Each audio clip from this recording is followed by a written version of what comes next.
어떤 교회에 초등학교 때 친구를 따라 교회 다니기 시작해서 40년 신앙생활을 하시는 한 성도가 있었습니다. 그렇다고 해서 열심히 뭐 하는 것도 아니고 그저 주일 예배를 지킬 뿐이었습니다. 목사님이나 성도들과의 교제도 없었습니다.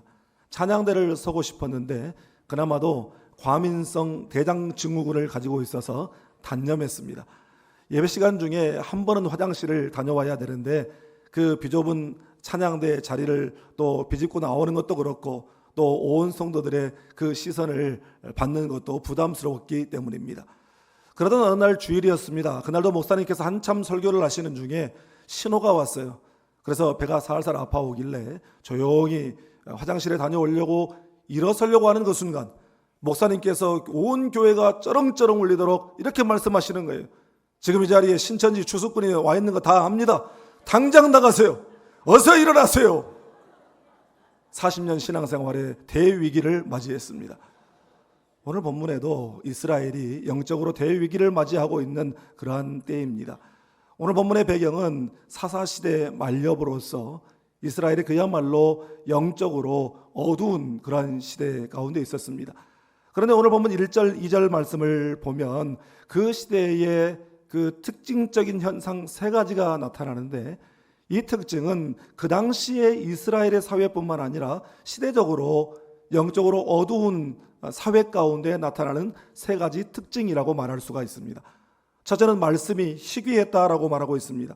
하나님의 말씀을 듣는 자도 없었고 말씀을 전하는 자도 없었다라고 하는 그런 뜻이죠. 아모스 선지자는 이 말세의 징조에 대해서 말씀할 때 양식이 없어 주림이 아니며 물이 없어 가람이 아니요 오직 하나님의 말씀을 듣지 못한 기갈이라 이렇게 말했습니다. 여러분 솔직히 역사상 요즘처럼 말씀이 넘쳐나는 시대도 없었을 거예요.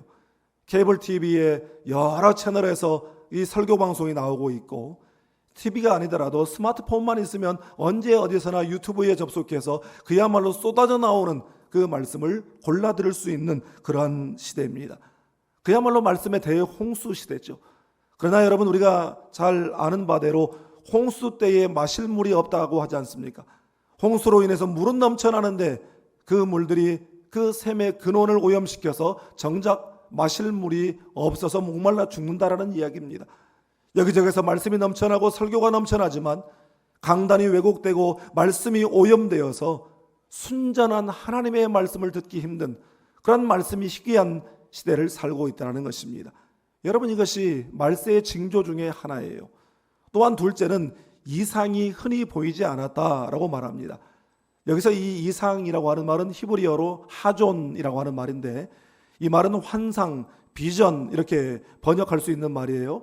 그런데 환상이라고 하니까 무슨 일루전, 헛것, 환상 이런 것을 보는 것을 이야기하는 것이 아니라 하나님께서 보여주시는 계시를 말하는 것입니다. 그래서 NIV 영어 성경은 이것을 비전이다 이렇게 말했어요. 다시 말해서 그 시대가 앞이 보이지 않는 시대, 미래가 보이지 않는 시대, 비전이 보이지 않는 그런 시대였다는 것입니다. 여러분 이것은 오늘날도 마찬가지죠. 우리 젊은이들이 오늘날 이 시대가 앞이 보이지 않는 시대라고 말합니다. 미래가 보이지 않는 시대, 비전이 보이지 않는 그런 시대라고 말하고 있습니다. 세 번째는 지도자의 타락입니다.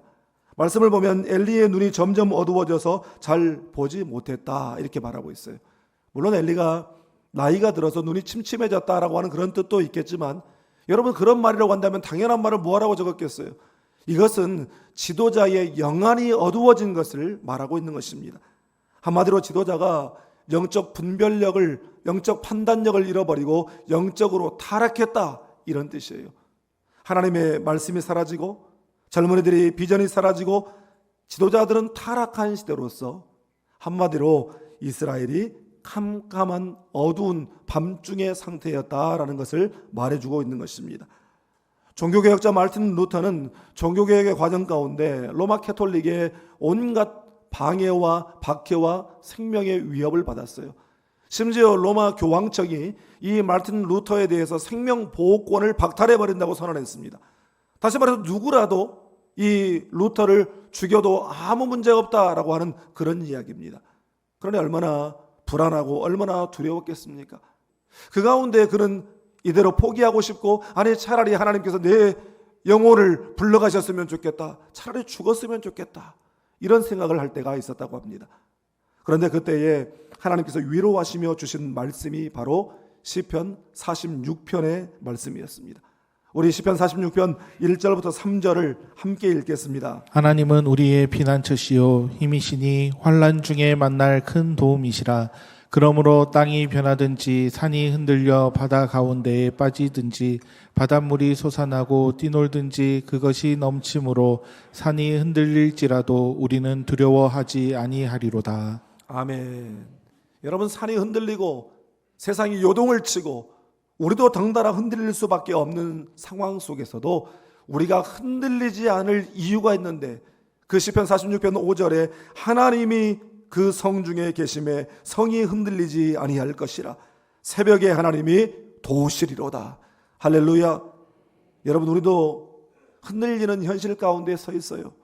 나라의 역사의 현실도 그렇고 개인의 인생의 현실, 경제적으로 또한 육체적으로 건강의 문제, 가정의 현실, 수없는 인생의 현실들이 우리를 흔들어댑니다. 사방을 둘러보면 온통 캄캄한 어두운 그런 한밤중 같아요. 여러분, 그럼에도 불구하고 하나님이 그 성중에 계심에 성이 흔들리지 아니할 것이라. 새벽에 하나님이 도우시리로다. 지금 여기에 우리와 함께 하시는 하나님, 그 하나님이 지금 우리가 처한 여러 가지 우리의 현실의 문제 가운데 개입하시면 이 나라의 현실과 우리 개인과 가정의 이 현실의 어두운 밤은 물러가고 소망의 새벽이 밝아오게 될 줄 믿습니다. 오늘 말씀을 통해서 이스라엘의 역사의 밤중에 어떻게 해서 소망의 새벽이 열리게 되었는가를 우리가 살펴보고, 우리 모두가 이 시대의 역사의 새벽을 여는 그런 사람들이 될 수 있기를 주님의 이름으로 축복합니다. 먼저 오늘 본문 3절 말씀을 함께 읽겠습니다. 하나님의 등불은 아직 꺼지지 아니하였으며 사무엘은 하나님의 궤에 있는 여호와의 전 안에 누웠더니. 아멘. 여러분, 시대적 상황은 깜깜하고 그야말로 어두운 그런 밤과 같았지만 그럼에도 불구하고 하나님께서 이스라엘을 포기하지 않으셨다라는 것입니다. 여기 아직 등불이 꺼지지 않았다라고 하는 이 말이 우리로 하여금 두 가지를 생각하게 합니다. 하나는 밤이 깊었다는 거예요. 밤이 깊고 어두웠으니까 등불을 켰겠죠. 그리고 또 하나는 아직 희망이 남아있다라고 하는 것입니다. 세상의 다른 불들은 다 꺼졌어도 하나님의 불은 아직 꺼지지 않았다. 여러분, 이것이 우리가 붙들어야 할 소망인 줄 믿습니다. 여러분, 우리 인생에도 아직 꺼지지 않은 하나님의 등불을 볼 수 있기를 바랍니다. 우리의 여러 가지 시도가 막히고 우리의 길이 막혔다고 끝난 것이 아니에요. 사업이 무너지고 직장을 잃고 건강이 무너지고 의사가 나에게 심각한 중병을 내렸어도 여러분, 하나님이 끝내시기 전까지는 끝난 것이 아님을 믿으시기를 바랍니다. 세상의 등불이 다 꺼졌어도 아직도 하나님의 등불은 꺼지지 않았으므로 하나님께 달려갈 수 있기를 바랍니다. 하나님께로 달려가 그 제단 앞에 엎드리면 하나님이 켜두신 희망의 등불, 하나님이 남겨두신 소망의 등불을 보게 될 줄 믿습니다. 16세기의 수도자 중에 십자가의 성 요한이라고 하는 수도사가 있었습니다. 이번에는 캐톨릭 수도사지만 기독교 영성에 굉장히 중요한 분입니다. 그분이 이제 죽은 후에 그에게 성자 칭호를 추대할 때에 누구든지 나를 따르려거든 자기를 부인하고 자기 십자가를 지고 나를 따를 것이라 라고 하는 주님의 그 말씀에 가장 부합한 삶을 산 사람이었다라고 해서 그 앞에 십자가의 성이라고 하는 칭호를 내렸습니다. 그래서 이 사람이 이제 캐톨릭 수도사였는데 그 당시에 타락한 캐톨릭 수도원의 개혁운동을 펼쳤던 분이에요. 그런데 이 개혁 반대파들이 그를 붙잡아다가 봉쇄 수도원의 다락방에 가둬버렸습니다. 그리고 11개월 동안 거기에 감금시켜버렸어요. 비단 좀 들어오지 않는 그 다락방 가운데에서 그가 갇혀서 그가 살아갈 때에 그는 그럼에도 불구하고 그곳에서 하나님을 깊이 만나고 하나님의 사랑과 위로를 경험하고 많은 시들을 썼는데 그 시의 해설서가 바로 영혼의 어두운 밤이라고 하는 책입니다. 놀라운 것은 그 책에는 춥고 외롭고 캄캄한 독방에 갇혀서 억울하고 분통 터지고 고생했다라고 하는 이야기가 단 한 줄도 나오지 않아요. 그저 그곳에서 하나님의 깊은 사랑과 위로를 체험한 그런 이야기들로 가득합니다. 거기에서 그가 이렇게 이야기합니다. 하나님과 더 친밀한 연합 속으로 들어가기 위해서는 반드시 좁은 길을 통과해야 하는데 그 길이 바로 영혼의 어두운 밤이고 그 어두운 밤을 통과하지 않고서는 하나님을 깊이 만날 수 없습니다. 여러분, 그러니까 우리가 겪고 있는 이 어두운 밤의 현실은 단순히 고통과 좌절의 시간처럼 보이지만 사실은 그 시간이 하나님의 임재의 깊은 곳으로 들어가는 시간이고 그 시간이 하나님과의 친밀함을 누리는 그런 연합으로 들어가는 시간이라고 하는 사실입니다. 저도 목회의 여정 가운데 서너 차례 영혼의 어두운 밤을 경험했습니다. 그 중에서도 이 목사 안수를 받고 얼마 안 돼서 제가 우울증이 찾아왔어요. 사람 만나 어울리는 거 좋아하고 항상 밝고 긍정적인 성격인데 우울증이라니. 게다가 그토록 사모하던 이 기다리던 목사 안수를 받았는데 우울증이 찾아왔어요. 제가 모셨던 분이 그런 목자답지 못한 모습들을 가장 가까이에서 리얼하게 이렇게 보다 보니까 목사의 직분에 대한 환상이 다 무너지고 현타가 왔어요. 내가 이러려고 목사가 됐나? 그때 저희 집에 큰애는 만 3살이었고 둘째가 태어난 지 6개월쯤 되었으니까 정말 제 아내가 고생 많이 했죠. 사실 우울증이 와도 산모가 와야 할 판에 이 남편이 우울하다고 맨날 집 나가서 서울예술의 전당 뒷동산에 올라서 돌계단에 앉아 있는 거예요. 그래서 그곳에 앉아서 시간 가는 줄 모르게 혼자 이야기하다가 혼자 한탄하다가 하나님께 따졌다가 찬송 부르며 또 혼자 울다가 누가 보면 이거 완전히 미친 사람이죠. 그런데 그때 겪었던 부르심에 대한 혼란, 심적인 고통, 영혼의 적막한 고독감, 여러분 이 시간들이 사실은 세상으로부터 완전히 차단하고 하나님을 대면하고 제 영혼을 직면하는 그러한 시간이었다는 것입니다. 지나고 보니 그때가 하나님의 임재 가운데로 깊이 들어가는 시간이었고 지나고 보니 그때가 하나님의 마음에 잇대어서는 경험을 하는 시간이었고 하나님과의 친밀한 연합을 맛보는 시간이었습니다. 주가 일하시네라고 하는 찬양에 이런 가사가 있어요. 날이 저물어 갈 때 빈들에서 걸을 때 그때가 하나님의 때 내 힘으로 안 될 때 빈손으로 걸을 때 내가 고백해 여호와 이래. 삶의 현실이 어둡기만 하고 빈들과 같은 그런 광야를 걷는 것 같을 때 내 힘으로 어찌할 수 없고 철저하게 실패하고 빈손으로 걸을 때 그러나 그 발걸음이 하나님의 집으로 향할 때에 그곳에서 하나님의 임재를 경험하게 하시고 바로 그곳에서 하나님의 일하심을 보게 하시는 줄 믿습니다. 여러분 어두운 시대 가운데에서 성소에 아직도 하나님의 등불이 켜져 있고 바로 그곳에 어린 사무엘이 하나님의 법궤가 있는 곳, 즉 하나님의 임재 안에 하나님과의 친밀함의 은혜를 누리고 있었고 민족의 역사에 새벽을 여는 영성이 훈련되고 준비되고 있었다라고 하는 사실을 기억할 수 있기를 바랍니다. 인생의 현실이 온통 칠흑같이 어두운 그런 상황이라고 하더라도 주의 전으로 달려나가 주의 전에서 임재와 친밀함의 은혜를 경험하며 살아가는 저와 여러분 되시기를 주님의 이름으로 축복합니다. 다음으로 본문 10절 11절을 함께 읽겠습니다.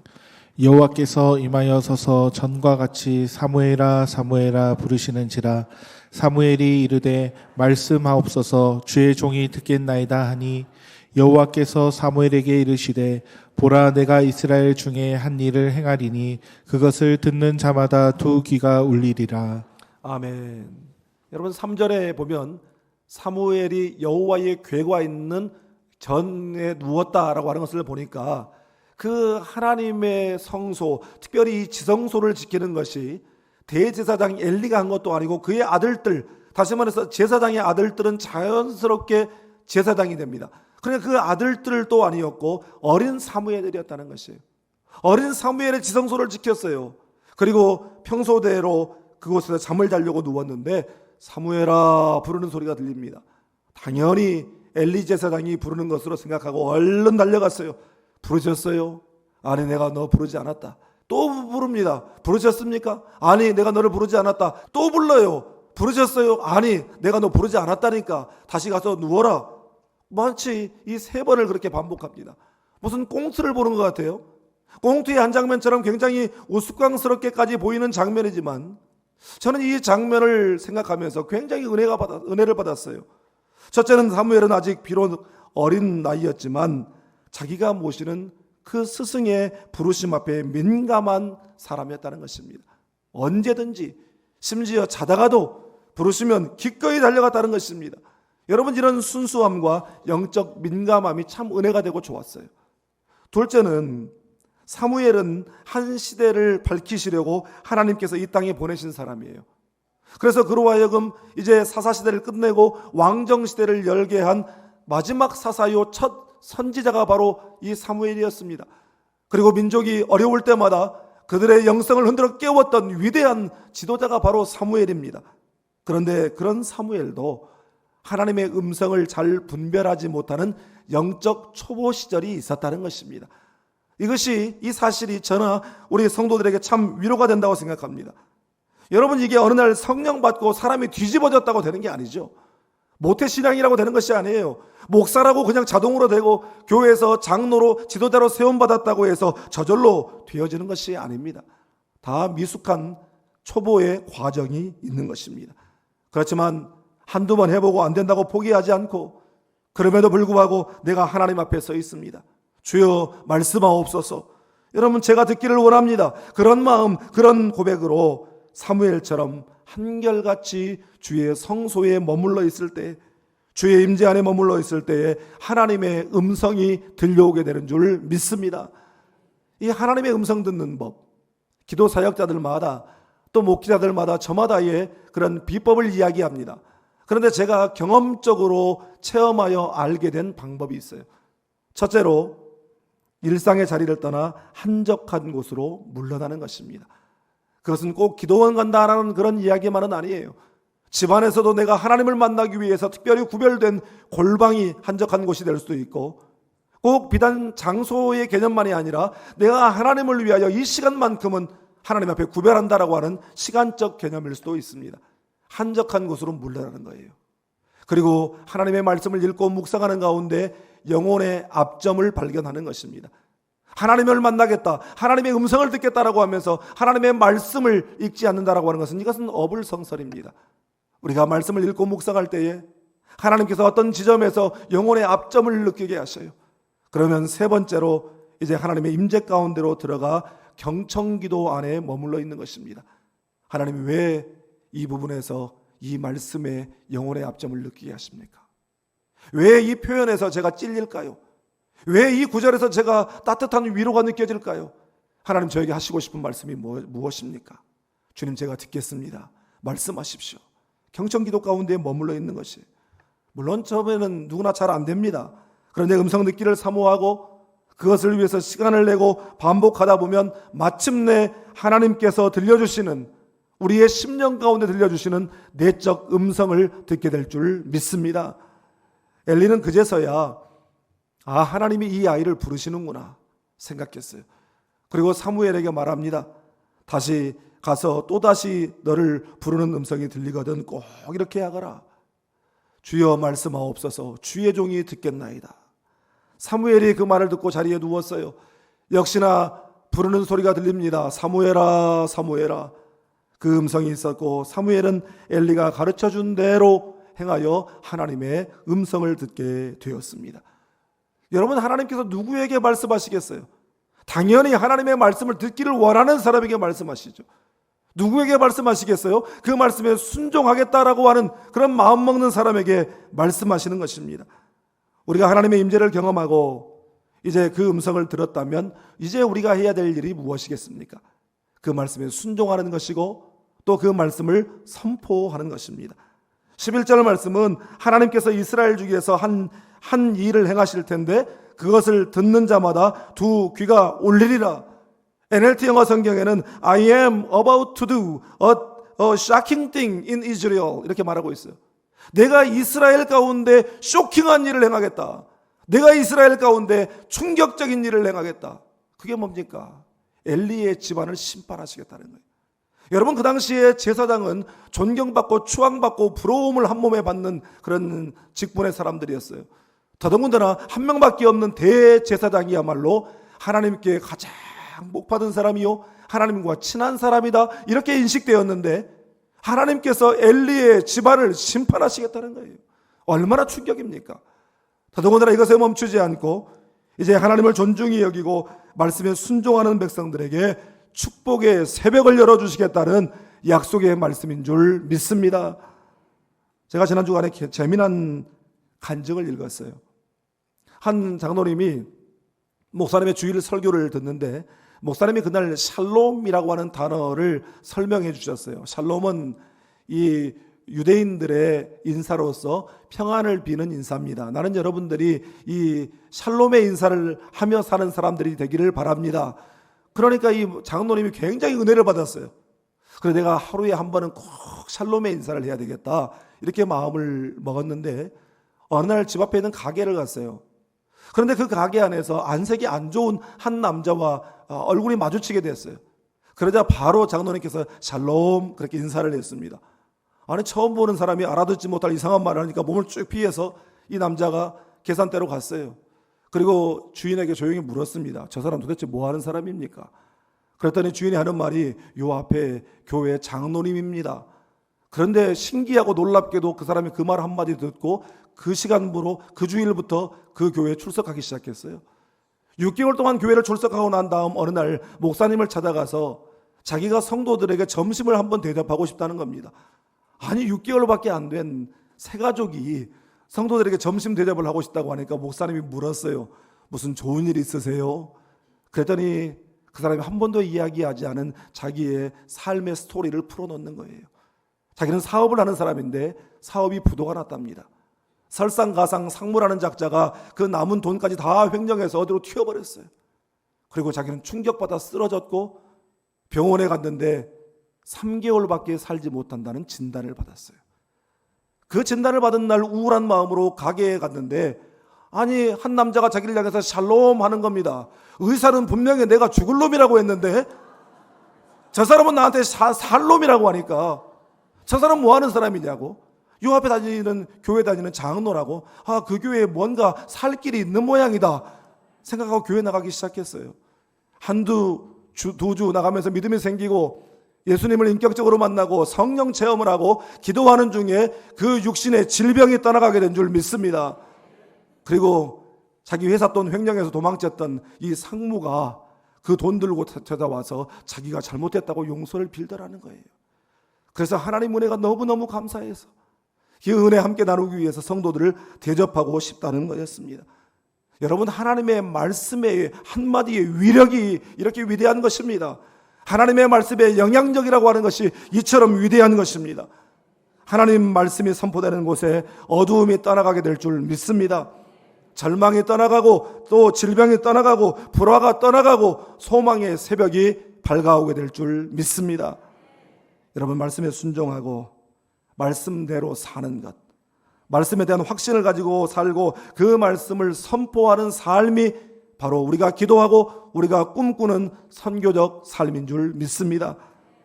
여러분, 이 시대는 밤중과 같은 어두운 시대입니다. 그러나 하나님의 등불은 아직 켜져 있음을 기억하고 주의 성소로 나아가 하나님의 임재를 체험하고 하나님의 음성을 듣고 하나님의 말씀에 순종하고 그 말씀을 삶 속에서 살아내므로 내 개인의 역사, 가정의 역사, 이 시대의 역사에 새벽을 여는 빛의 사람들로 살아가게 되기를 주님의 이름으로 축복합니다. 우리 금남남북교회가 이 어두운 역사 가운데 밝은 빛을 비추는 등대와 같은 교회가 될 수 있기를 주님의 이름으로 축복합니다. 기도하겠습니다.